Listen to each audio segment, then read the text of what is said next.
Olá, pessoal! Muito boa tarde. Estamos aqui de novo com o nosso webinar em foco. Hoje com dois queridos amigos, dois queridos convidados, o professor Vilis, a professora Paola. Vou apresentá-los aí devidamente, onde vamos falar do direito e a inteligência artificial. Então, quero agradecer a todos vocês que estão nos acompanhando, todos que se inscreveram, os que estiverem assistindo conosco agora, ou que assistirão depois, serão todos muito bem-vindos. Meu nome é Celeida Laporta, eu sou sócia fundadora da CS Views, que é uma câmara de mediação e arbitragem, e do Instituto CS Views, que nós trabalhamos com palestras, cursos e eventos que muitos de vocês já conhecem, aqueles que não conhecerem, acessem nossas mídias, Instagram, Facebook, aqui mesmo no YouTube, temos várias coisas gravadas, o nosso site. E aproveitando, né, se puderem aí, se inscrevam no nosso canal, ativem o sininho para receber as notificações de todos os nossos próximos webinars, tá bom? Bom, esse nosso webinar em foco, ele tem uma duração de 1 hora e meia, onde os nossos convidados fazem uma apresentação, eu também vou fazer um breve preâmbulo aqui, e depois acataremos aí as perguntas. Eu já tenho algumas perguntas prévias que nos foram enviadas, mas vocês podem colocar aí no chat as perguntas e, na medida do possível, estaremos respondendo. Aquelas que não conseguimos responder, depois deixamos sempre em disponibilidade aí, totalmente disponível, o nosso e-mail para que vocês nos encaminhem as perguntas, tá? Bom, então eu vou fazer a minha apresentação rapidamente, que é um preâmbulozinho, antes da professora Paola e o professor Vilis nos brindarem aí com muito conhecimento. Vou colocar aqui para vocês um slide, onde eu trouxe um conceito muito simples de inteligência artificial, que ao longo desse webinar vocês vão estar ouvindo dois grandes mestres aí e vocês vão chegar a conclusões de quão difícil para nós é conceituarmos esse instituto, mesmo com o conhecimento do direito ou com o conhecimento da tecnologia, ainda mais por se tratar de um modelo, de um instituto absolutamente interdisciplinar, multidisciplinar. Então, é uma ciência multidisciplinar que busca desenvolver e aplicar técnicas computacionais que simulem o comportamento humano em atividades específicas. Então, é uma mistura, né? Realmente a inteligência artificial, ela não é só computador, não é só algoritmos, não só pessoas, ela também não só são modelos matemáticos, ela também não é só filosofia, são várias camadas de conhecimento, são várias camadas de informações aí, para chegarmos a uma conceituação. Em tese, baseado em padrões, enormes padrões de bancos de dados, e aí nós vamos estar discutindo aí os problemas desses bancos de dados, quem geram essas informações, como elas são geradas, pelos impactos em que tudo isso pode proporcionar, principalmente porque em cima desses grandes padrões de bancos de dados é que são feitas as análises, as interpretações dos dados, as minerações de dados, para que, dependendo do modelo do modelo de inteligência artificial que for ser usado, para que se raciocine, para que se decida, para que se resolva problemas. Então, é um cenário, é um ecossistema bastante complexo, não é tão simples assim, tá? Dois conceitos aí que eu trouxe de inteligência artificial também no próximo slide, que é a inteligência artificial, é uma capacidade do sistema para interpretar corretamente dados externos, esse grande banco de dados aí, aprender a partir desses dados e utilizar dessa aprendizagem para atingir objetivos e tarefas específicas através de uma adaptação flexível. E a segunda, de John McCarthy, que foi o que, em tese, nomeou a inteligência artificial em 1956. Inteligência artificial é a ciência e a engenharia de produzir máquinas inteligentes. Será que depois de todos esses anos nós vamos concordar com essa conceituação? Vamos ver, né? E também trouxe bem rapidamente um apanhado do que nós temos aí de projeções de regulamentação no que se refere à inteligência artificial. Temas, apesar de inteligência artificial, para estudiosos saberem, ela já existe conceitualmente há muitos anos, teve vários períodos, mas de 2012, 2011 para cá, realmente, em função de facilidade de armazenamento e alta capacidade computacional, hoje ela é realmente uma grande realidade. Então, nós temos aqui no Brasil o projeto de lei 5.051, que é um projeto de lei com um dispositivo bem simples, com 7 artigos, que estabelece princípios para o uso da inteligência artificial. Um novo projeto de lei desse ano, o projeto número 21 de 2020, ele já larga um pouco mais, estabelece princípios, direitos, deveres para o uso da inteligência artificial do Brasil e da outras providências. Também agora, também em decorrência da pandemia e coronavírus, a Unesco lançou um documento com uma projeção de recomendações sobre a ética na inteligência artificial, em 7 de maio de 2020. Bem interessante esse documento. Os estudiosos que estiverem querendo se aventurar nesse caminho aí do direito e inteligência artificial tem bons parâmetros. E a resolução 332 do CNJ, do Conselho Nacional de Justiça, bem recente, agora de 21 de agosto de 2020, vamos dizer assim, depois vou questionar isso com o professor Viles, já temos aí políticas públicas, né? Não sei, vamos verificar. Ela dispõe sobre a ética, a transparência e a governança na produção e no uso de inteligência artificial no Poder Judiciário e da outras providências. Eu destaquei dessa resolução o artigo 3º e 3 incisos do artigo 3º que são bem conceituais e eu achei interessante repassar esses conceitos para trabalharmos aqui durante a exposição dos professores. Então, por essa resolução, algoritmo, que há uma confusão, né, muito grande, algoritmo, programação, inteligência artificial, a inteligência artificial é algoritmo? Não, né? Então, trazer as conceituações, elas nos ajudam nessa interpretação. E achei interessante essas 3 conceituações. Algoritmo, uma sequência finita de instruções executadas por um programa de computador com o objetivo de processar informações para um fim específico. Inciso 2º, o modelo de inteligência artificial está conceituado como um conjunto de dados e algoritmos computacionais, concebidos a partir de modelos matemáticos, cujo objetivo é oferecer resultados inteligentes associados ou comparáveis a determinados aspectos do pensamento, do saber e da atividade humana. Esses associados e comparáveis a determinados aspectos do pensamento, do saber e da atividade humana, para nos aproximarmos aí, acho que dessa ideia da tal da inteligência artificial. Será que é isso? E sinapses, solução computacional mantida pelo Conselho Nacional de Justiça, com o objetivo de armazenar, testar, treinar, distribuir e auditar modelos de inteligência artificial. Aqui também vou fazer um breve parênteses que, em relação a todas essas práticas internacionais, em especial a observância da ética, o cuidado em quem for auditar os modelos de inteligência artificial, que sejam feitas que sejam auditados por humanos e não por modelos de inteligência artificial. Isso é bastante questionável. E nesse dispositivo ele já vem exatamente nesse modelo, né? Quem vai auditar são os próprios modelos de inteligência artificial. Trouxe essas informações aí só para deixar algumas reflexões e também fiz esse ecossistema nesse último slide aqui de palavras diversas, né?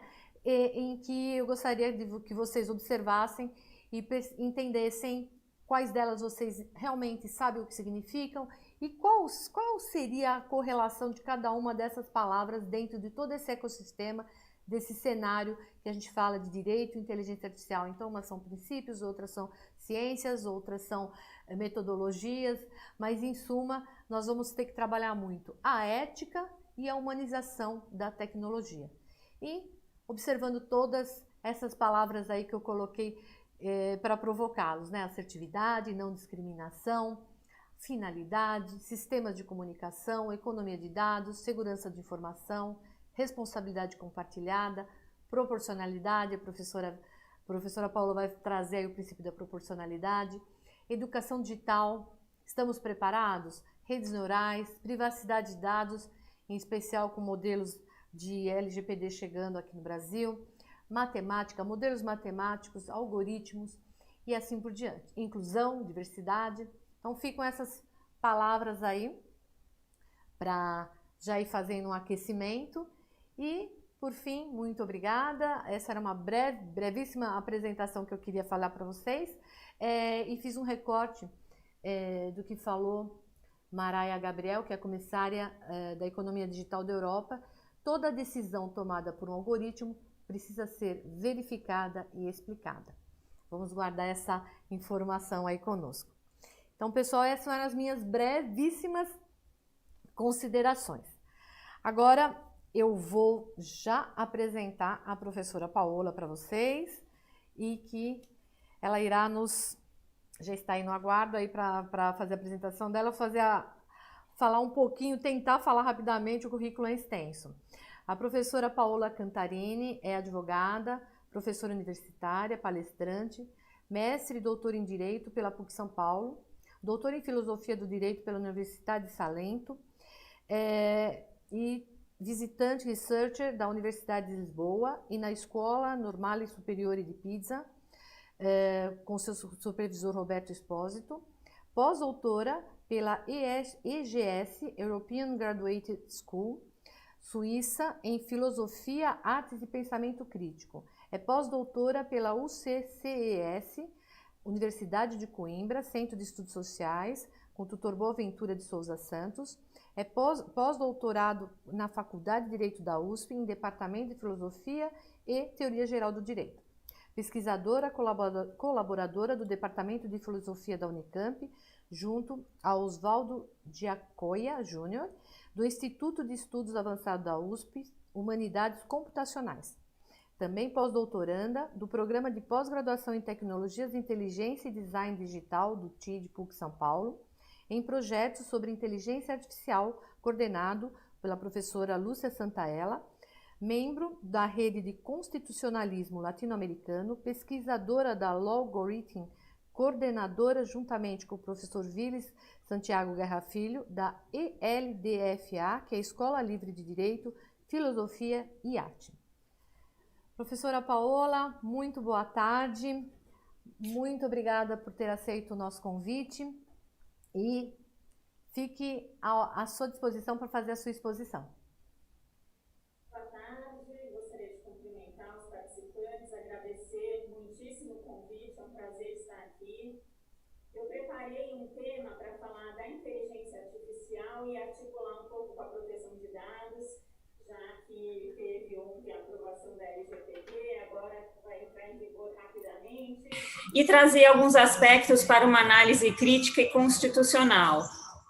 A principal problemática que eu vejo, diversos estudos, diversos autores apontam para essa questão da falta de efetividade de princípios éticos, princípios jurídicos envoltos a essas matérias e também se fala da insuficiência de leis principiológicas, daí que se fala também da autorregulação regulada. As empresas teriam que trazer normas internas e depois teria uma chancela do Estado.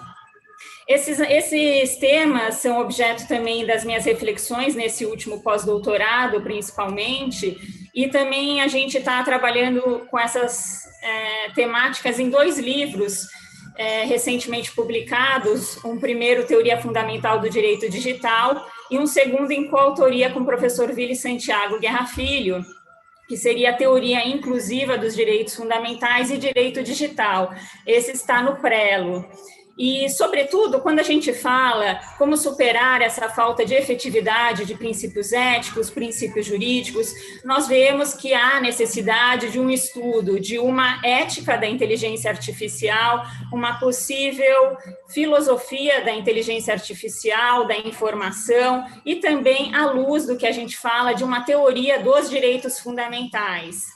Isso porque para a gente distinguir e compreender de forma adequada a diferença de princípios jurídicos, princípios éticos, valores, tentar resolver melhor essa questão de inefetividade desses princípios, diferenciar de forma adequada normas jurídicas que são regras, normas jurídicas que são princípios, como se daria uma solução correta, adequada, no caso de conflitos de regras e colisões de princípios jurídicos, porque não se dá da mesma forma uma resolução de forma adequada. E no caso de colisões de princípios jurídicos e colisões de normas de direitos fundamentais que possuem a natureza jurídica de princípios, nós entendemos que a melhor solução até o momento, mesmo havendo uma forte crítica de alguns autores à ponderação, ao princípio da proporcionalidade, mas não temos ainda uma alternativa suficientemente forte até então, no meu ver, no meu entendimento. E essa ponderação, no caso de colisões de direitos fundamentais, de normas de direitos fundamentais, que se daria via princípio da proporcionalidade. A proporcionalidade, esse princípio, traz todo um procedimento objetivo, racional, que contribuiria para a efetividade do direito e uma busca por soluções e respostas do Poder Judiciário de forma objetiva, evitando-se decisões arbitrárias, teratológicas. Então, nós entendemos, o primeiro ponto que eu gostaria de destacar é a importância desse estudo da teoria dos direitos fundamentais. Temos também a teoria inclusiva do direito, da lavra do professor Vili Santiago Guerra Filho, porque quando a gente fala de proteção de dados, quando a gente fala de inteligência artificial, e cada vez mais a inteligência artificial vem sendo utilizada para a produção de decisões judiciais, nós estamos falando de direitos fundamentais. A proteção de dados, nós entendemos que deve ser interpretada, compreendida como um direito fundamental. É um direito humano, é um direito da personalidade autônomo, mas, sobretudo, deve ser tida essa compreensão da proteção de dados como direito fundamental. Nesse sentido, o entendimento, por exemplo, de Juliana Abruzio, Laura Mendes, Vili Santiago Guerra Filho, e eu gostaria de destacar até mesmo um julgado recente do Supremo Tribunal Federal, quando ele julgou a MP 954 de 2020, que era uma medida provisória que possibilitava o acesso de dados de geolocalização de titulares de telefonia móvel e fixa ao IBGE para fins de controle da pandemia do Covid. E foi considerado pelo Supremo Tribunal Federal afronta ao princípio da transparência, ao princípio da proporcionalidade, e de forma expressa o Supremo Tribunal Federal destacou a proteção de dados como direito fundamental.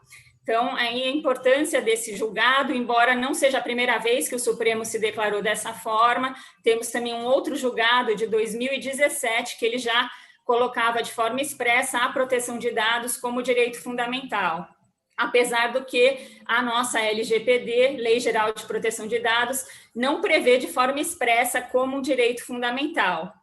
Mas aí cremos que seria melhor que tivesse colocado dessa forma. Infelizmente, não houve por bem colocar desta forma. Também, quando nós falamos de princípios éticos, quando falamos de ética, normalmente associamos a condutas humanas. É próprio do ser humano realizar juízos éticos, juízos morais. Dito isso, seria, então, impossível se falar numa ética da inteligência artificial, já que, até o momento, ela não dispõe de uma autonomia própria, uma capacidade jurídica, uma personalidade jurídica, uma consciência individual? Será mesmo que não possui uma autonomia, já que diversos estudos, diversos autores apontam que, no caso do machine learning, não haveria um controle do ser humano mais quanto à produção final da decisão judicial ou outro tipo de decisão produzida por algoritmos. Se fala que haveriam camadas intermediárias entre o input e o output que não seriam controladas pelo ser humano, e até mesmo a camada final, a decisão final, estaria fora do controle, da compreensão e da previsão humana. Daí que se fala de caixa preta dos algoritmos, em opacidade, ubiquidade, falta de transparência. Diante de tais questões, como podemos falar num direito de explicação, numa inteligência artificial explicável e no princípio que Luciano Floridi aponta do princípio da explicabilidade? Sabemos que diversos princípios éticos e pautas éticas já foram positivados na forma de princípios jurídicos. A LGPD é uma lei principiológica e traz diversos princípios importantes. Eu gostaria de destacar alguns princípios éticos e pautas éticas que foram publicados pelo Guia de Ética da Comissão Europeia em abril do ano passado. O respeito à autonomia humana, a prevenção, a explicabilidade, a transparência, a não discriminação e a justiça. Também seria essencial conjugar com os requisitos para uma inteligência artificial confiável. E, especificamente, eu gostaria de destacar a intervenção, a supervisão humana, robustez técnica, segurança, privacidade, governança de dados, bem-estar, prestação de contas. Ou seja, quando se fala em inteligência artificial, é fundamental ter o controle humano da tecnologia e a promoção de valores humanos. Voltando para aquela problemática da falta de efetividade de princípios éticos, uma das pesquisadoras da Universidade de Cambridge apontou para a urgência de se colocar princípios éticos dentro da inteligência artificial, mas, segundo ela, os princípios éticos seriam ineficazes, não teriam uma solução adequada no caso de conflitos entre princípios éticos. E daí, novamente, portanto, eu destaco a importância desse estudo da teoria dos direitos fundamentais para uma compreensão adequada, distinguir princípios éticos, jurídicos, valores, à luz do que a gente fala do pós-positivismo, denominado, segundo alguns, de neoconstitucionalismo, e à luz da teoria dos direitos fundamentais, para essa compreensão de que os princípios jurídicos são espécies de normas jurídicas e, portanto, são valores mais abstratos e teriam uma efetividade, uma obrigatoriedade. São princípios que devem ser observados a partir do momento que teve a sua positivação. Então, eu gostaria de fazer essas ressalvas. E eu gostaria de também apontar para a importância dessa análise, essas questões tão complexas demandam uma análise interdisciplinar. Mais do que tudo, a importância das humanidades, do direito, da filosofia, não seriam suficientes apenas tratar com tais questões com tanta complexidade, apenas com conhecimentos técnicos de uma computação, engenharia computacional.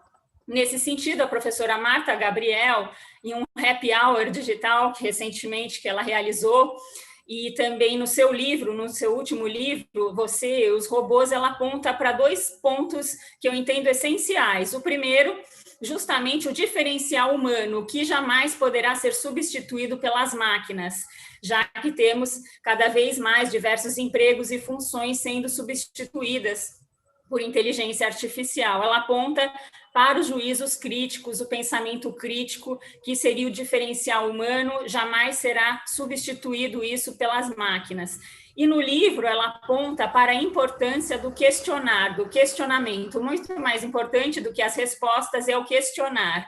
Isso é uma conduta tipicamente filosófica, crítica, zetética, que a gente chama na filosofia do direito, diferenciando-se da dogmática. Muito mais do que respostas prontas e acabadas, seria a importância do questionamento, ainda mais na seara da inteligência artificial, proteção de dados, que tem uma dinâmica e modificação, alteração a todo momento. Eu gostaria de agora passar a apontar alguns pontos críticos e preocupantes que são apontados pelos estudiosos dentro da temática da inteligência artificial e a proteção de dados. Há diversos estudos que apontam para as falhas da tecnologia do reconhecimento facial, principalmente erros quando se trata de asiáticos, afro-americanos. Também, na mesma esteira, a problemática de decisões automatizadas, que uma grande parte teria um cunho discriminatório, já se falando de um novo tipo de racismo, racismo digital. A fragilidade do consentimento do titular dos dados como base legal para a proteção dos direitos fundamentais, da proteção de dados. A ubiquidade, a opacidade, a caixa preta dos algoritmos, que eu já falei um pouquinho, e o direito de revisão, o direito de oposição de decisões automatizadas, decisões produzidas por algoritmos, e como se dá essa previsão pela LGPD e pelo Regulamento Europeu de Proteção de Dados.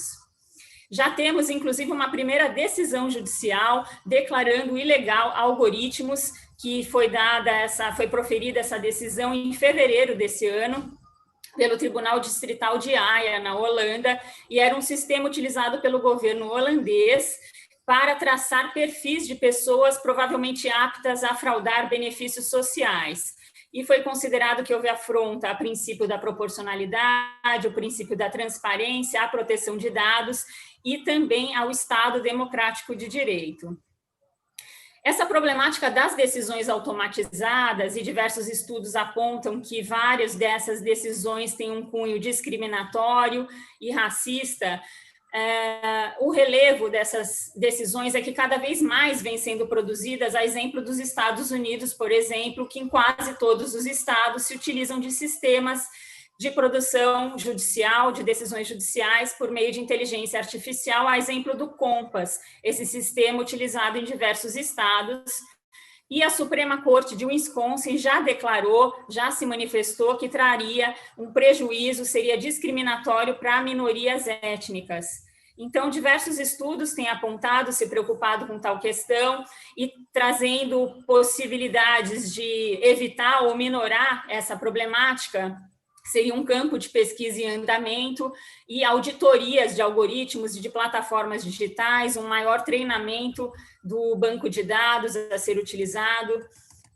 E agora, já me caminhando para o final, gostaria de conversar um pouquinho a respeito desse direito de revisão de decisões automatizadas e o direito de oposição de decisões automatizadas. A LGPD, a Lei Geral de Proteção de Dados, lá no seu artigo 18, traz diversos direitos básicos do titular dos dados, e no artigo 20 ela vai tratar do direito de revisão das decisões automatizadas. A redação original da LGPD, contudo, foi alterada em razão da Lei 13.853 de 2019, que aprovou uma medida provisória 869 de 2018, em razão também de um veto presidencial à expressão pessoa natural para a legislação brasileira. Essa revisão, portanto, agora pode ser realizada por seres humanos ou por máquinas. Não há obrigatoriedade dessa revisão ser feita por seres humanos. Ao contrário, o Regulamento Europeu de Proteção de Dados, nos termos do seu artigo 22, item 3, traz a obrigatoriedade da revisão ser feita por humanos. E essa é uma crítica, no meu entendimento. Foi melhor a regulamentação europeia justamente para dar ensejo ao cumprimento daqueles princípios éticos e jurídicos que eu comentei no início da minha exposição, principalmente o controle da tecnologia pelos seres humanos e valores humanos. Portanto, eu entendo que você deixar uma revisão de uma decisão automatizada, que já foi produzida por inteligência artificial, por outra inteligência artificial, um pouco problemático. E, por fim, o direito de oposição, que não se confunde com o direito de revisão das decisões automatizadas, ele tem expressa previsão no regulamento europeu, nos termos do seu considerando 71 e artigo 22.1, ou seja, o titular pode se opor a uma decisão gerada de forma artificial, desde que afete os seus interesses. Tá? A LGPD, como podemos observar no seu artigo 18, parágrafo 2º, não prevê o direito de oposição no caso de decisões automatizadas. Apenas temos esse direito de oposição no caso de dispensa de consentimento, aquelas hipóteses de dispensa de consentimento do titular dos dados, quando houve descumprimento dessas hipóteses legais. E, por fim, eu gostaria de destacar dos mecanismos principais da LGPD para tratar também dessa questão de decisões automatizadas. No seu artigo 20, parágrafo 2º, traz a possibilidade da realização de auditorias acerca de aspectos discriminatórios em tratamento automatizado de dados pessoais, a ser realizado a pedido da Autoridade Nacional de Proteção de Dados. Basicamente, seriam essas as considerações que eu gostaria de fazer, e eu fico à disposição e agradeço novamente. Obrigada. Vou te pedir uma gentileza, eu acho que aí, se você está muito escuro, se você puder acender uma luz, melhorar a iluminação, porque está bem escuro, a gente quase não está mais conseguindo te ver, Paola. Tá? Se você conseguir providenciar isso. E das suas considerações, realmente, eu acho que em especial, observarmos como serão educados os profissionais, como, né, serão preparados daqui cada vez mais os profissionais que irão desenvolver tanto com conhecimento da tecnologia quanto dos modelos matemáticos, porque desenvolvimento de inteligência artificial é muito mais modelo matemático do que efetivamente código de programação. Então, como serão formados esses profissionais? Depois, acho que num segundo momento, como serão, da onde serão extraídas as bases de dados, como serão tratadas essas bases de dados, tudo isso, como a gente sempre fala, essas camadas todas que vão resultar esse entendimento da ética, né, do que vai gerar o produto final da inteligência artificial. E eu concordo com você. A revisão dos modelos, as auditorias, como esses modelos já foram feitos, desenvolvidos por inteligência artificial, também entendo que não devam ser feitas essas auditorias por novos modelos de inteligência artificial. Mas aí temos um grande caminho a perseguir. Bom, então agora vou chamar o professor Vilis, foi meu professor de mestrado, estou muito honrada de tê-lo aqui, professor Vilis Santiago Guerra Filho, professor titular do Centro de Ciências Jurídicas e Políticas da Universidade Federal do Estado do Rio de Janeiro, Unirio, professor do Programa de Pós-Graduação em Direito da Pontifícia Universidade Católica de São Paulo, PUC São Paulo, doutor em Ciência do Direito pela Universidade de Bielefeld, Alemanha, livre docente em Filosofia do Direito pela Universidade Federal do Ceará, UFC, doutor e pós-doutor em Filosofia pela Universidade Federal do Rio de Janeiro, doutor em Comunicação e Semiótica e doutor em Psicologia Social e Política. Então, professor Vilis, muito obrigada e, por gentileza, sua explanação.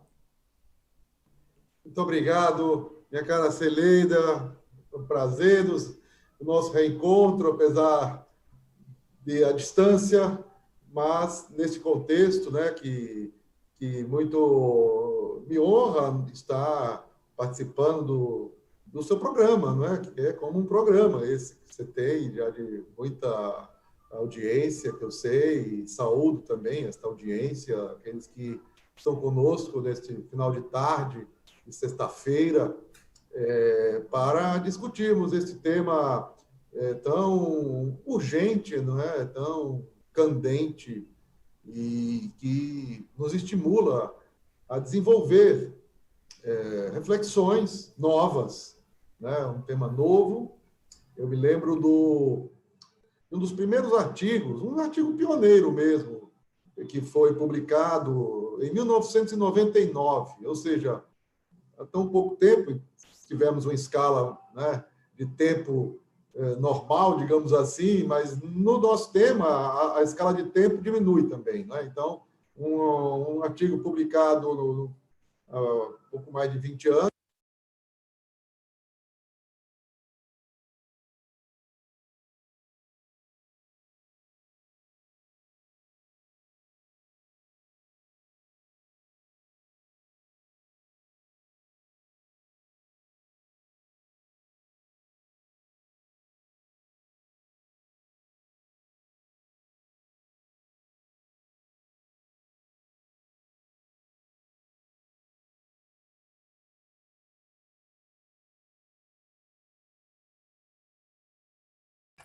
Eu estou escutando, Celina. Então,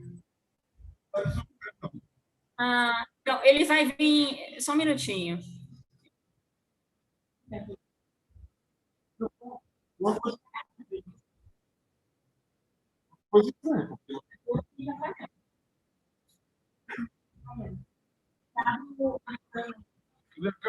Cadê a câmera? Prazer aí de estar em parceria com o professor Vilis e com a professora Paola. Nós elaboramos um curso aí com muito carinho, com muito cuidado, que é um curso que nós nomeamos, que é o Lei Geral de Proteção de Dados, Aspectos Constitucionais, Bases Legais, Princípios, Mecanismos e Resolução de Conflitos na LGPD. Então, é um curso que nós vamos ter aí vários encontros, é um curso todo online, ao vivo online, né? Nós fazemos ao vivo online. um curso de 16 horas, vamos nos encontrar todas as terças-feiras, das 19 às 21. Iniciamos o curso dia 13 de outubro e nesse curso, inclusive, esse livro que a professora Paola comentou, a teoria inclusiva dos direitos fundamentais e direito digital, é o livro que os alunos receberão, tá? Entre outras atividades que eles terão. E começaremos no dia 13 de outubro, às 19 horas, e terminaremos no dia 24 de novembro, né? Então, todas as terças-feiras teremos esse encontro online aí com os alunos. Esperamos que vocês, os que se inscreverem, gostem. Estamos preparando esse curso com muito carinho, com muita dedicação. Vamos fazer muitas reflexões, vamos aprender bastante, né? E vamos também trabalhar, da minha parte, vou trabalhar a parte, fazer a conexão com as oportunidades e resolução de conflitos na LGPD, sempre com esse olhar preventivo. E existe essa hipótese, a lei traz isso, e vamos saber explorar em que momentos de incidência de dados podemos trabalhar com os métodos extrajudiciais.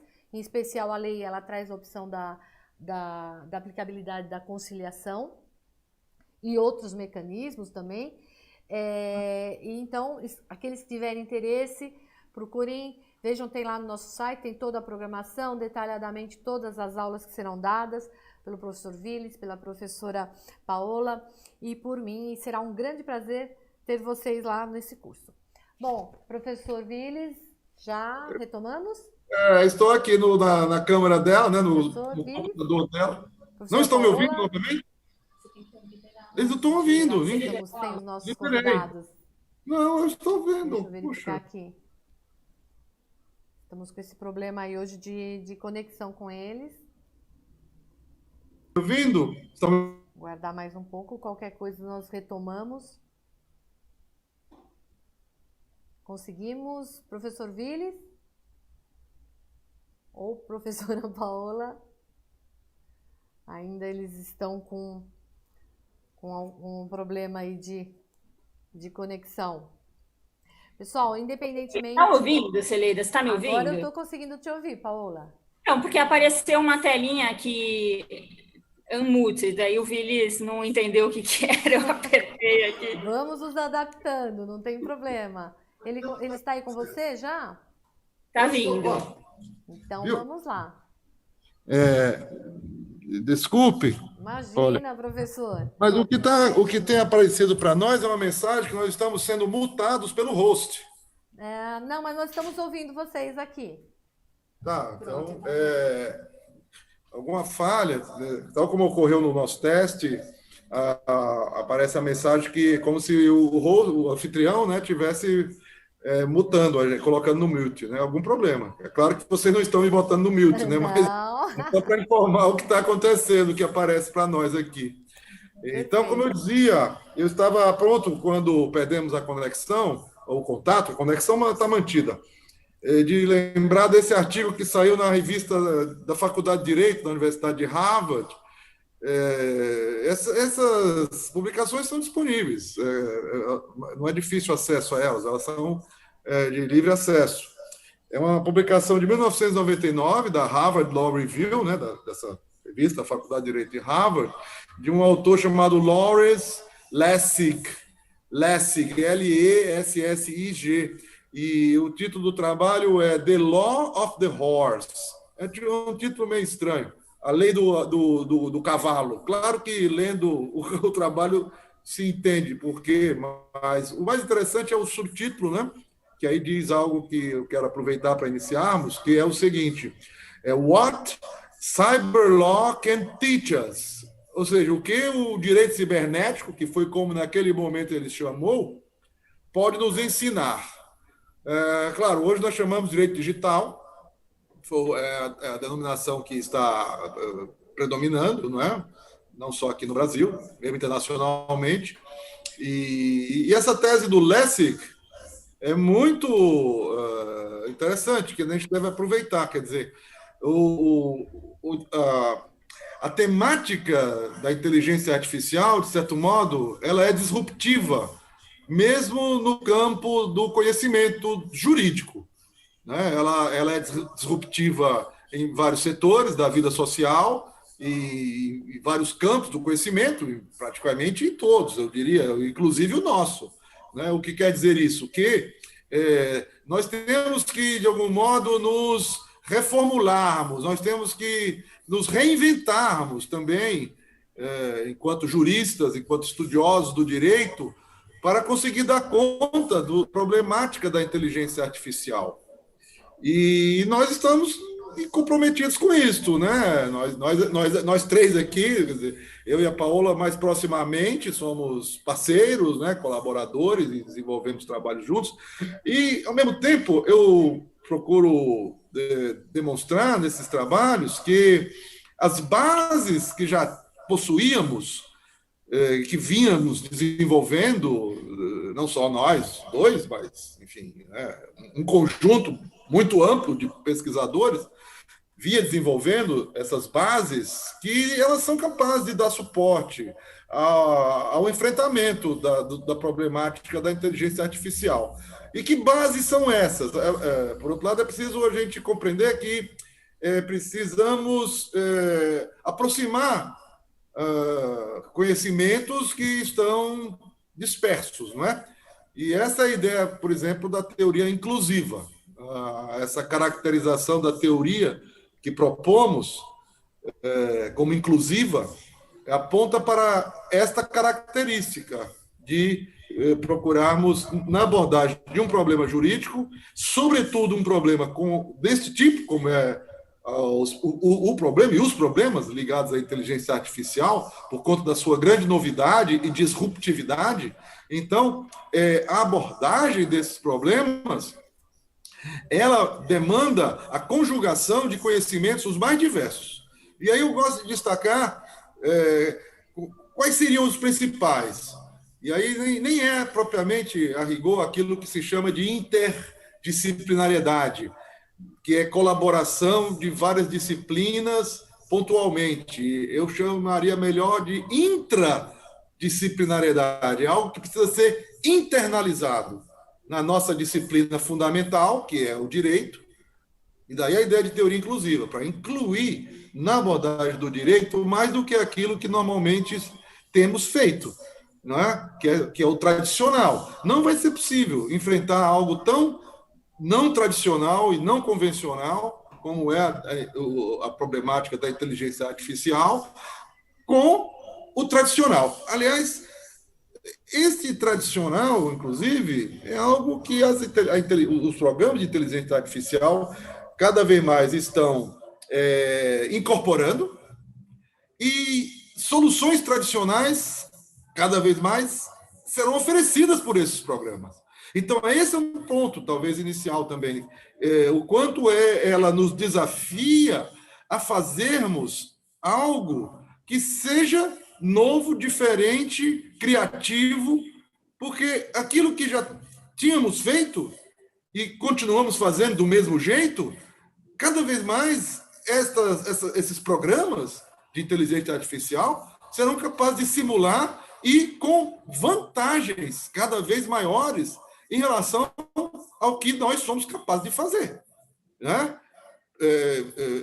Por conta da enorme capacidade operacional que ela tem. Então, ela é capaz de juntar dados que foram produzidos por uma enormidade de pessoas e circunstâncias e, de uma maneira hiperveloz, conjugá-los e ofertar uma resposta a um problema que pode até parecer, e vai cada vez mais, eu entendo, parecer nova, mas a rigor não é nova, é apenas a aplicação do que já foi feito, mas conjugando de uma maneira extremamente potente para ofertar uma solução que nós demoraríamos muito mais tempo para encontrar, se não for o uso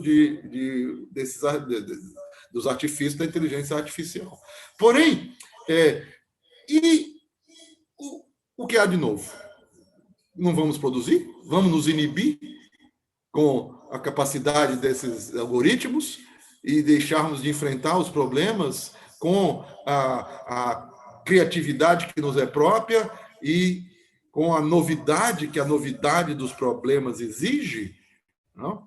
Então, é nesse sentido que, me parece, a inteligência artificial provoca esse grande desafio para a gente, inclusive, nos conscientizarmos cada vez mais do que é mais propriamente humano. Já houve um grande filósofo, um dos maiores, chamado Aristóteles, que, em um livro chamado de Poética, ele diz que, dentre todos os animais, o humano é aquele que mais imita. Ora, ele também definiu num outro livro, o livro da Política, o ser humano como aquele animal que se distingue de todos os outros porque é dotado do logos. Então, é esse o confronto. Quer dizer, nós temos a parte da imitação, mas essa da imitação, cada mais a inteligência artificial vai assumir. Agora, o logos, a inteligência propriamente, ela não é artificial, ela é humana. Também não é natural. É um misto dos dois, porque nós somos um misto do que é natural e artificial, nós seres humanos. Mas a nossa capacidade de criação é a que é, afinal de contas, nesse momento, cada vez mais desafiada. E a essa criação diz respeito também à capacidade de criar soluções para problemas de conflito de valores, que são os problemas éticos, porém traduzindo esses conflitos em termos jurídicos. Porque não se trata, eu penso, de termos uma ética da inteligência artificial que não tenha também uma conotação jurídica. Nós podemos até chamar de ética. Eu vou dar um exemplo que eu acho que fica mais claro. A bioética. Então, nós sabemos do que se trata, em geral, na bioética, né? Que são princípios para lidar com a saúde humana. Agora, a gente chama de ética da vida, bioética, mas isso está normatizado. Não é uma questão ética que fica, digamos assim, a critério de quem queira adotar esta ética. Ela é vinculante. Então, para desenvolvermos esta ética jurídica, que somos desafiados, e para isso precisamos conjugar esforços que vêm de diversas áreas do conhecimento. Não é? Como se trata de uma matéria que está ligada, como você já disse na sua fala anterior, à matemática, não é? À computação, claro que esse tipo de conhecimento precisa ser levado em conta. E, porém, não quero dizer com isso que nós tenhamos que termos esse conhecimento. Né? Esse conhecimento podemos obter, aí sim, na interdisciplinariedade com o especialista. Agora, ele vai querer um conhecimento nosso. E que, se nós não dermos, ele vai produzir. Ele mesmo vai produzir, porque ele tem necessidade. Se a gente não ofertar o conhecimento ético que ele precisa, ele vai produzir. Agora, será que ele está tão capacitado para produzir conhecimentos éticos como está capacitado para produzir conhecimentos matemáticos? Será que nós, então, não poderíamos nos credenciar como mais capacitados, não é, a oferecer conhecimentos éticos do que somos para oferecer conhecimentos matemáticos?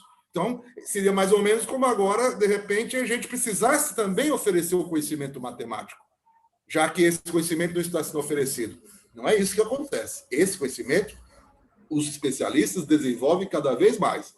Porém, e o outro, que é a nossa tradição, a do direito.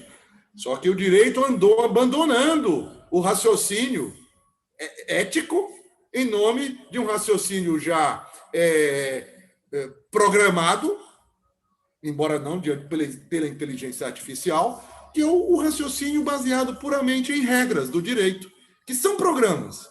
É isso que precisaríamos compreender, que a ideia do programa, de algum modo, aparece pioneiramente no direito, na codificação do direito e na programação do comportamento humano oferecido nas normas, que eu gosto muito, quer dizer, para mim, eu penso que já estamos chegando ao final desse primeiro momento, vou só lembrar, então, o que para mim seriam as matrizes disciplinares de conhecimento que seriam fundamentais para nós termos disponíveis para trabalharmos bem com esta matéria, e com outras, mas que essa é um grande desafio.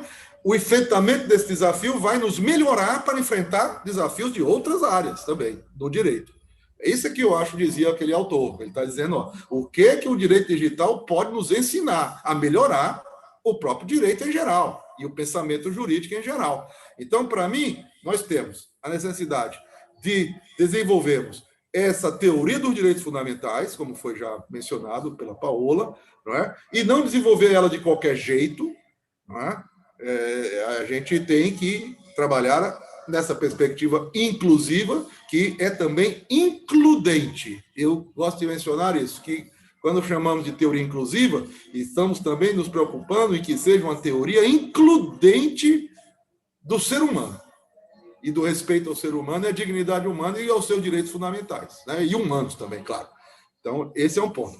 Agora, a outra matriz que me parece se mostra muito pertinente e relevante é a matriz da teoria dos sistemas sociais, que se deve, sobretudo, a alguém que eu tive o privilégio de conviver e aprender pessoalmente, nessa Universidade de Bielefeld, onde eu fiz o doutoramento, na Alemanha, e onde ele era um dos fundadores, que é o meu saudoso professor e amigo Niklas Luhmann.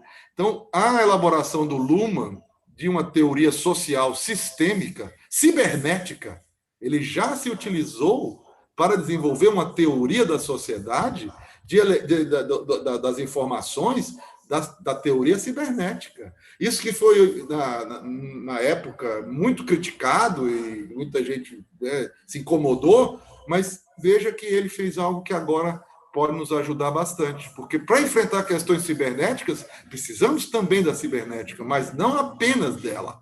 E é uma teoria social, e é uma teoria que compreende a sociedade como comunicação, e que, portanto, também é uma sociedade, se é da comunicação, é da informação, que é um elemento da comunicação. Então, o Luhmann, por exemplo, só para dar um pequeno exemplo de como ele pode nos ajudar na compreensão do que estamos aqui enfrentando. Ele chama as normas jurídicas, ele não usa a palavra norma jurídica, ele usa programa. E distingue dois tipos de programa, condicionais e finalísticos. Ora, os condicionais são aqueles que a gente chama de regras agora, melhor, distinguindo dos outros, que também são normas, que são os princípios, que são finalísticos. Colocam fins a serem atingidos. E esses fins colidem. Pode haver a colisão dos fins. E como resolvemos isso? Daí, de fato, a importância do princípio da proporcionalidade. Que ele é o princípio para resolver a colisão dos princípios. Por isso que eu chamei, nos meus estudos, que foram pioneiros, né? Isso é histórico, não estou me jactando, estou apenas registrando algo que há quem possa entender até que é um equívoco, porque há muitos críticos do princípio da proporcionalidade. Eu continuo defendendo, fui um defensor pioneiro neste país, desde 1989, que é o primeiro artigo que publiquei sobre esse tema, e que foi, historicamente, o primeiro artigo publicado no país sobre o tema, e passaram-se muito tempo desde então, ele era desconhecido em nosso país, passou a ser aos poucos mais conhecido e por uma situação, né, enfim, que ocorre, às vezes, antes, quando não se falava dele, ele talvez estivesse melhor lá no silêncio da ignorância do que quando se começou muito a falar dele, porque se começou a falar muito também mal no sentido de inadequadamente, e até no sentido mesmo de, portanto, por não compreendê-lo, propor que não o utilizemos, o princípio dos princípios. E os próprios princípios estão sendo muito contestados, porque geram arbitrariedade. Olha, não vai dar para lidar com essas questões com regras, com programas condicionais. Se é assim, faz-se assim. Se desse para fazer assim, então a gente podia até entregar para a inteligência artificial, que ela resolveria os problemas da própria inteligência artificial, que ela usa os programas condicionais, que são os algoritmos, são programas condicionais. Porém, quem define a finalidade a ser atendida, preenchida aquelas condições? É o programador. E se, ao fazer a programação, ele não fizer aquilo que se chama, não é, da arquitetura, né, ou desenho, não é? Já incluindo princípios éticos. E quais princípios éticos? E como resolve o conflito desses princípios? O famoso trolley problem, né? Que foi lançado pelo Michael Sandels, quer dizer, né? Que é engraçado que ele, quando falou isso, não estava pensando. Falou no trolley, que é um trem. Ele fez uma especulação, como é que faz se a gente, para desviar um trem, para evitar atropelar alguém, pode ameaçar a vida de quem está no trem, né? E veja, esse é o problema que hoje em dia automóveis computadorizados e dirigidos por inteligência artificial têm enfrentado. Ele é programado para defender quem está dentro do carro, mas se aparece alguém fora que será atropelado, se ele continuar conduzindo em defesa de quem está dentro do carro, ele poderá então causar uma morte ao invés de salvar ao mesmo tempo os passageiros e quem está fora. Então, é preciso criar uma condição de que possamos melhor resolver os conflitos de valores e de princípios e conseguir depois embutir essas soluções melhores na própria inteligência artificial que venha a ser desenvolvida pelos seus algoritmos, já contendo na sua produção e concepção embutido tais soluções de conflitos éticos. E nesse sentido, a gente precisa aprender, voltar a aprender com a solução ética de conflitos humanos. E o direito é um lugar para esse aprendizado, porque é ele que tem que resolver esses conflitos e o modo que tem resolvido deve nos ensinar com os erros e acertos, não só com os acertos, mas também com os erros. E aí, por fim, eu gosto sempre de destacar nesse sentido a importância de algo que também costuma ser pouco considerado e menosprezado, como algo de menor importância, não é? No direito, mas que nesse sentido a gente precisa reconhecer que é de importância igual ao outro lado do direito. Quais são esses dois lados? O lado processual e o lado material. Então, a gente costuma enfatizar mais o lado material, porque é lá onde estão consagrados os valores, as normas de conduta em geral, e o processo é um mero instrumento. É até chamado de direito instrumental, de direito adjetivo, porém é esse instrumento, justamente, que se não estiver bem concebido e bem embasado nos princípios constitucionais e no respeito a garantias fundamentais, ele não só causará prejuízos na resolução dos problemas que dará, como nos ensinará menos nestas resoluções, porque não nos ensinará como obter resoluções respeitosas aos padrões éticos que se são representados pelo campo do direito material, mas a efetivação deles depende do processo. E, como dizia a Paola, a questão da efetivação, da efetividade. Não adianta a gente formular belos princípios e não ter como realizá-los. E o modo de realização é o procedimento. Então, é preciso atentar para o procedimento, não é? Para como ele está também ordenado e aprender com aquilo que descobrimos ao reunir para debater um problema os diversos envolvidos dentro de um procedimento, com essas características, que o torna, mais do que um procedimento, um processo. Que o processo é o procedimento em que participam dele aqueles que vão sofrer os efeitos da decisão que será atingida ao final do procedimento. Então, esse é um valor em si, um princípio de respeito à própria dignidade humana, porque um ser humano não pode ter decidido por ele algo sobre o que ele não teve a possibilidade, ao menos, de se manifestar a respeito. Bom, eu penso que meu tempo para essa primeira manifestação se esgotou. Espero que tenha estimulado a reflexão dos ouvintes. Muito obrigado pela audiência.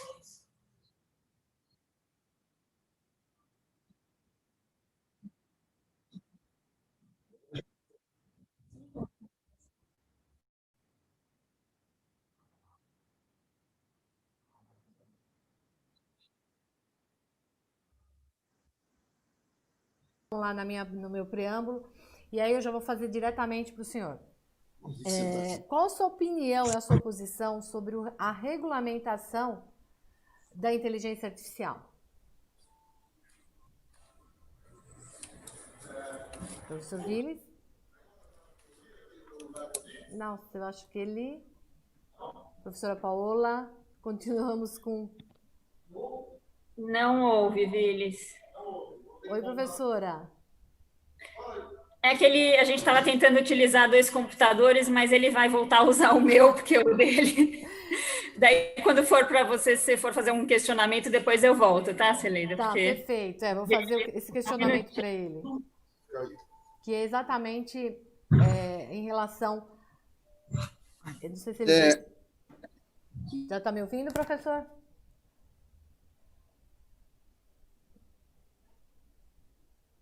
Professor Viles? Estou ouvindo, está me ouvindo? Então, estão me ouvindo? Estou ouvindo. Vamos lá. Então, o questionamento... Qual a sua posição sobre a regulamentação da inteligência artificial?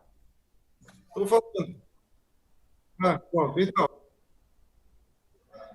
De certo modo, quando eu finalizei, não é, a minha fala, eu já encaminhei uma resposta para isso, não é?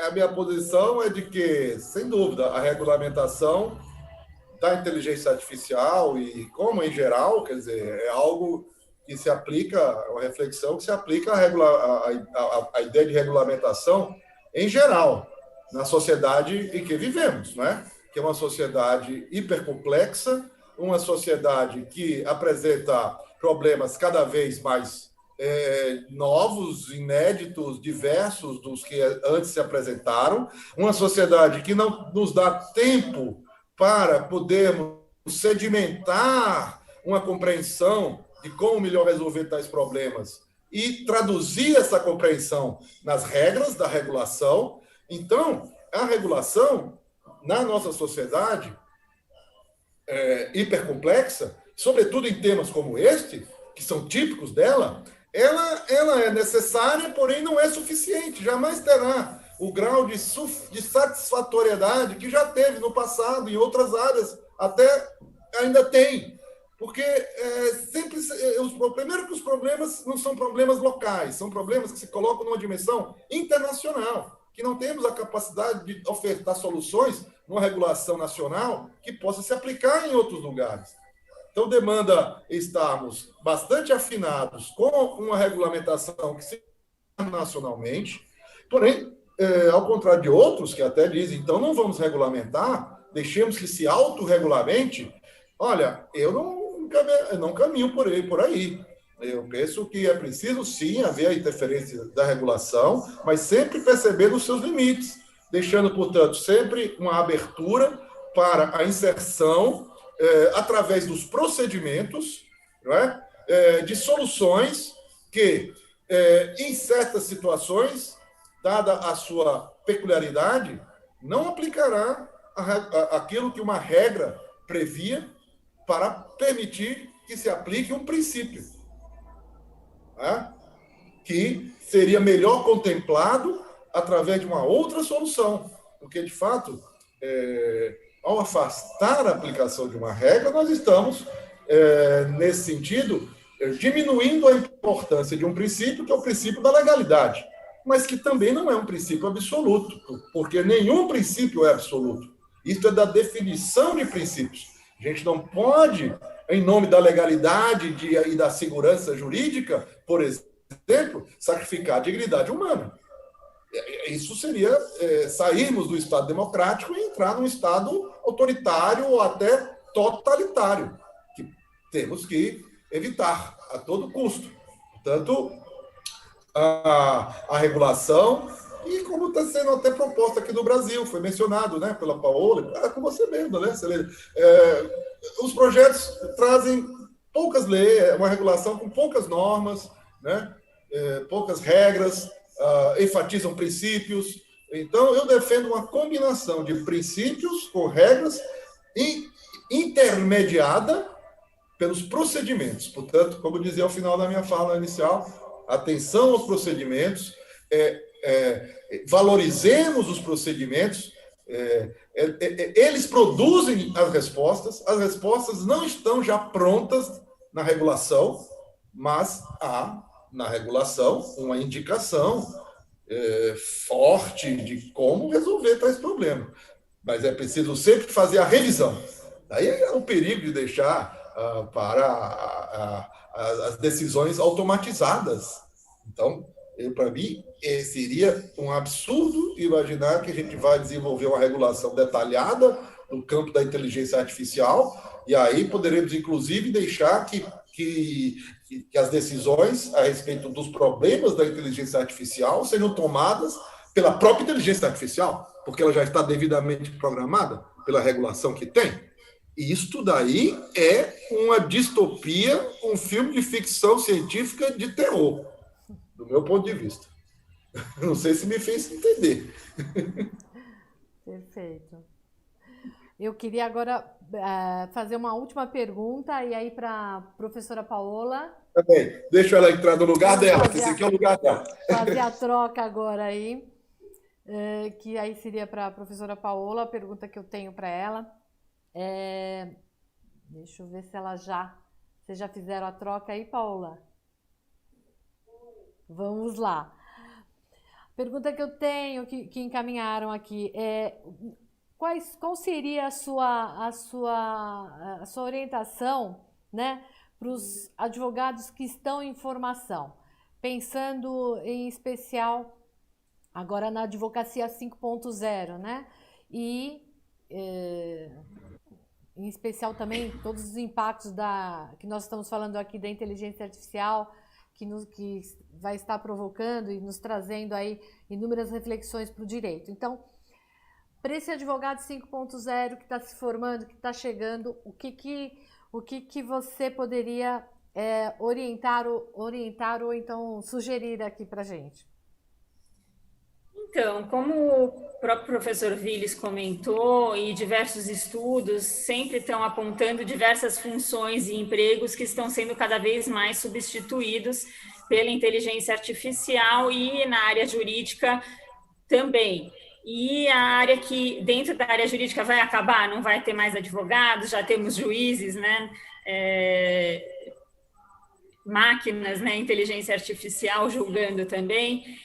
Sim, essas questões mais repetitivas, esse trabalho que não se utiliza de uma crítica, um juízo crítico, uma abordagem que se utilize da interdisciplinariedade, de aspectos dentro da filosofia, essa parte mais automatizada realmente estaria sendo substituída. Então, para evitar, seria justamente buscar sempre a educação, se fazer outros cursos. Eu creio que talvez dentro um mestrado, não apenas conhecimentos de pós-graduação ou MBA, que seriam mais não tão aprofundados, mas daí alguns conhecimentos na área do mestrado, no doutorado, na área também da própria computação, a área de dados, Big Data, e seria isso. Não é garantia para ninguém, porque a área está bastante confuso. A gente tem essa proposta, né, da Escola Livre de Direito, Filosofia e Arte. A gente tem buscado muito trazer uma visão mais humanizada, buscar uma visão mais humanizada do direito. Eu venho trabalhando com isso desde o meu mestrado. Eu tive como orientador o professor Vili Santiago Guiar Filho. A gente busca uma outra visão, uma compreensão, não a dominante do direito que a gente vê atualmente, que seria apenas essa visão do direito positivista, ligado à técnica, pensamento cartesiano. Então, a gente busca uma humanização, uma compreensão ligado às artes, ligado à filosofia, e também traria essa possibilidade a pessoa enveredar para a área da filosofia, porque, veja, a preocupação de diversas empresas, um dos diretores do Facebook, se manifestou recentemente que a preocupação de uma das áreas da tecnologia, áreas de inteligência artificial da empresa, seria a contratação de filósofos. Então, já se fala, né, da morte da filosofia. Muita gente faz a crítica, né, que a filosofia acabou com Hegel, não existem mais filósofos, só há uma repetição e uma história da filosofia, mas aí talvez estejamos diante de uma recuperação da figura do filósofo, que está sendo prestigiado até mesmo por essas grandes empresas que trabalham com inteligência artificial e com a tecnologia. Perfeito. Excelente. Temos que nos reinventar, como o professor Viles estava comentando, né, e entender todo esse novo cenário. Bom, pessoal, nós queremos agradecer demais, quero agradecer demais a presença do professor Viles, da professora Paola. Tivemos esses problemas aí de áudio, né? Mas faz parte. Estamos sempre nos adaptando. Professora Paola, quer deixar suas considerações finais? Eu gostaria de agradecer, eu acho muito importante essa oportunidade, análise interdisciplinar, sempre buscando trazer o diálogo, a popularização também, deixar canais abertos para não só as pessoas dentro do direito, mas dentro das áreas específicas de conhecimento, mas para qualquer pessoa que tiver interesse, puder entrar no canal do YouTube, puder participar. E está de parabéns, gostaria de parabenizar pela iniciativa, agradecer novamente. O professor Viles está agradecendo também, mandamos um grande abraço. Esperamos estar juntos pessoalmente em breve. Sim, com certeza. Eu agradeço demais. Em breve estaremos no nosso curso, né? Eu já comuniquei aqui. Mais uma vez, quero agradecê-los desse curso que nós vamos estar iniciando dia 13 de outubro. Lei Geral de Proteção de Dados, aspectos constitucionais, bases legais, princípios, mecanismos e resolução de conflitos na LGPD. Então, estaremos juntos aí com o professor Viles, com a professora Paola. Espero que todos que estejam conosco façam um bom aproveitamento. Agradeço demais por vocês terem estado aqui conosco, todos que assistiram, que ficaram conosco até agora, os que assistirão posteriormente. Mais uma vez, quero agradecer a CS Views, que é quem nos auxilia a produzir esse projeto aqui de webinar. A B2B Agency, que faz tudo isso aqui acontecer, né? E, mais uma vez, peço para vocês, quem desejarem, que acompanhem nossas mídias, Instagram, Facebook, LinkedIn, o nosso site.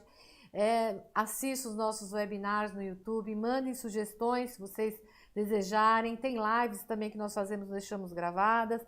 Sempre que possível, inscrevam-se no nosso canal, e ativem aí o sininho e recebam sempre as notificações dos próximos webinars. E aí já vou aproveitar que nós teremos os próximos webinars, dia 10 de setembro, agora, às 17 horas, nós teremos comunicação, mediação e resolução de conflitos em ouvidoria. Vou estar falando a professora Maria Regina Bianco Dourado e a doutora Vera Wolf Brava, em especial estaremos falando sobre a ouvidoria pública também.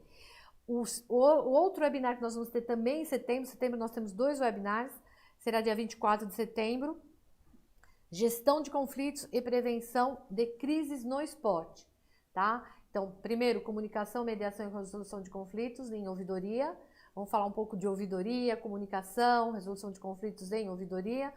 E no dia 24, gestão de conflitos e prevenção de crise nos esportes, com Ronaldo Crispilho Sagres e Roberto de Palma Barraco. Então, 2 grandes especialistas aí também, especialistas em gestão de conflitos na área do esporte, com modelos bem diferenciados aí para nós aprendermos. Então, pessoal, deixei aqui todos os recadinhos. Agradeço mais uma vez todos vocês que estiveram conosco até agora. Muito obrigada, professor Viles, muito obrigada, professora Paola. E nos vemos aí, então, dia 10 de setembro, novamente, com o webinar de ouvidoria, dia 24 de setembro, com o nosso webinar falando de crise nos esportes. E dia 13 de outubro, começamos nosso curso de LGPD com o professor Vinícius e a professora Paola. Ok, pessoal? Uma ótima noite. Assistam novamente. Estamos à disposição aqui na CS Views. Qualquer dúvida que vocês queiram encaminhar sobre essa temática que nós falamos hoje. Muito obrigada.